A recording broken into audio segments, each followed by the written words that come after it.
কিশোরগঞ্জ ঐতিহাসিক শোলাকিয়া ঈদগাহ ময়দানে লাখো লাখো মুসল্লির অংশগ্রহণে দেশের সর্ববৃহৎ পবিত্র ঈদ উল ফিতরের ১৯৮তম জামাত অনুষ্ঠিত হয়েছে।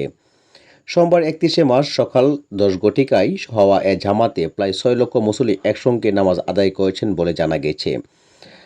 ১৮২৮ সালে প্রথম অনুষ্ঠিত দেশের সর্ববৃহৎ ঈদগাহে ঈদের জামাত অংশগ্রহণ করতে সকাল থেকে মুসল্লিদের ঢল নেমে জেলা শহরের পূর্ব প্রান্ত নরসুন্দা নদীর তীরে অবস্থিত হয় শোলাকিয়ায়।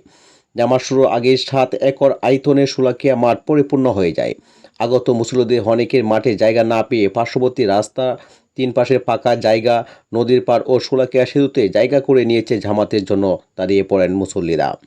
মাঠের সুনাম ও জনশ্রুতির কারণে ঈদের বেশ কয়েকদিন আগে থেকে কিশোরগঞ্জের প্রত্যন্ত অঞ্চল ও সারা দেশে বিভিন্ন জেলা থেকে ময়মনসিংহ, নেত্রকোনা, রাজশাহী, কুষ্টিয়া, গাজীপুর, নরসিংদী, ব্রাহ্মণবাড়িয়া, হবিগঞ্জ, সুনামগঞ্জ, সিলেট, জামালপুর, খাগড়াছড়ি, শেরপুর, যশোর, খুলনা ও চট্টগ্রাম সহ অধিকাংশ জেলা থেকে শোলাকিয়া মুসল্লিদের সমাগম ঘটে।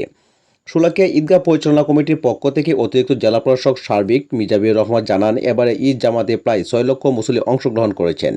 তিনি তার বক্তব্যে দেশ ও জাতির সমৃদ্ধি, উন্নতি ও মুসলিম উম্মার সংহতি ও ঐক্য কামনা করেছেন। কিশোরগঞ্জের পুলিশ সুপার মোহাম্মদ হাসান চৌধুরী জানান, মুসল্লিদের নিরাপত্তার বিষয়টি মাথায় রেখে কয়েক স্তরের নিরাপত্তা ব্যবস্থা নেওয়া হয়েছে। জামাতের সময় বিজিবি, বিপুল সংখ্যক পুলিশ, র্যাব, সেনাবাহিনী ও আনসার সদস্যদের সমন্বয়ে নিরাপত্তা বলয়ের পাশাপাশি মাঠে সাদা পোশাকে নজরদারি করছে বিভিন্ন গোয়েন্দা সংস্থার লোকজন। এছাড়াও মাঠসহ প্রবেশ পথগুলোতে চিল সিসি ক্যামেরা ও ওয়াচ টাওয়ার রয়েছে। এবার নামাজে ইমামতি করেন মাওলানা মুফতি আবুল কায়েব সাইফুল্লাহ।